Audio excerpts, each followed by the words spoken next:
This is the Midweek Message from Friends Congregational Church, United Church of Christ in College Station, Texas, for January 28th, 2026.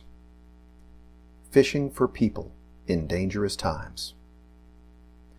Come follow me, and I'll show you how to fish for people.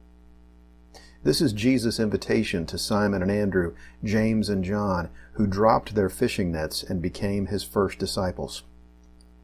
I don't know if U.S. Immigration and Customs Enforcement agents in Columbia Heights, Minnesota had that verse from Matthew 4 in mind last week when they detained Liam Ramos at his home. But the fishing metaphor applies, albeit in a way that blasphemes Jesus' call to discipleship. Speaking at a press conference last Wednesday, Zena Stenvik, the superintendent of the Columbia Heights School District, where Liam is a student, said that an ICE agent walked the 5-year-old boy to the front of his house and directed him to knock on the door, asking to be let in, quote, in order to see if anyone else was at home, essentially using the 5-year-old as bait. When Liam's older brother, a middle schooler, came home 20 minutes later, he found his father and brother missing. The dad, who has an active asylum claim, had been apprehended, and the child, Liam, had also been taken to a detention facility in Texas. A preschool kid was used to fish for a person, but the fishing was completely unchristian, antithetical to Christ's call to follow him and fish for people. Jesus is steeped in the prophets of the Hebrew Scriptures. The rabbi from Nazareth is well aware of the ancient implications of fishing for people. The Reverend Matthew Meyer Bolton points out that in the book of Jeremiah, for example, in the context of exile in Babylon, about 600 years before Jesus, fishing for people refers to God's judgment. The unrighteous and unjust are caught by divine agents, doubly repaid for their iniquity, and only then rescued from the exile and returned home.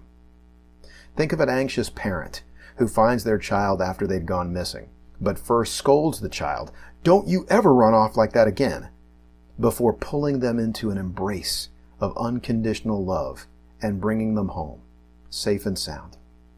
Reverend Bolton explains that by borrowing the provocative phrase, fishing for people, Jesus is inviting those who follow him on an adventure that includes plenty of struggle, including confronting iniquity and injustice along the way, but that ultimately ends with salvation. What's more, like a steadfastly loving parent, Jesus is compassionate even when he is confrontational.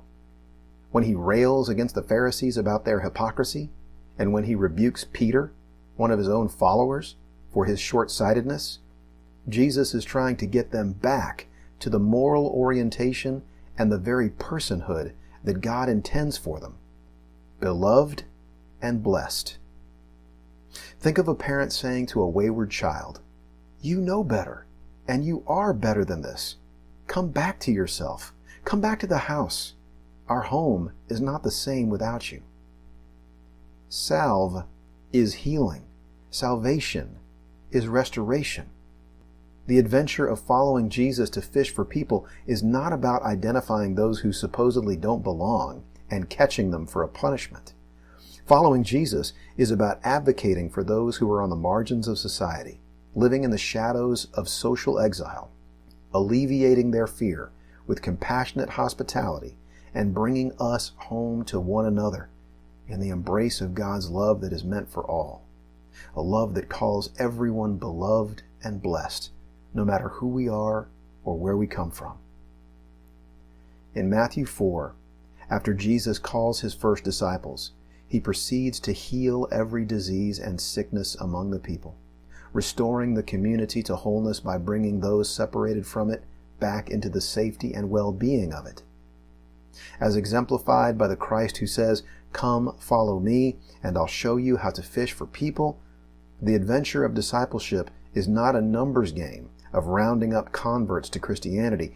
It's a commitment to pluck people out of danger, to pull our neighbors away from whatever is doing them harm, and return them to the goodwill of our shared humanity. Fishing for people is about meeting basic needs so that no one is left fearing for their safety outside the fold of God's all-encompassing love. especially in this moment. We followers of Jesus would do well to remember that.